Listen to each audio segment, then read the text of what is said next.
In this video tutorial, we're going to learn how to open your WhatsApp on your desktop, okay, on your desktop PC. Now, to start with, all you need is to start by coming to your browser and type in web.whatsapp.com, and to bring you over here. Now, to activate, to open your WhatsApp here, there are 4 steps. Step 1 is to open your WhatsApp, which we're going to do here. Let's open one of my WhatsApp account, and then you can go to the menu. You can come to these 3 dots, go to settings, and then you can see this is the QR code that you can tap because you have an equivalent QR code here. So you can just click on this QR code, just tap on it, and then you can come over and say scan code.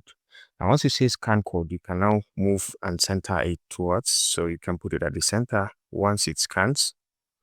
Okay, so you say continue. And this is going to link your device. You can just give the permission, and then it is going to go ahead and open your WhatsApp on your desktop. It is now logging in, and you can see directly it is opening my WhatsApp on my desktop PC. All right, so you can see right now my WhatsApp is opened, and you can see continue to this and have all my details. I can continue with my chats and sending messages directly from here. If you found this helpful, please leave a like.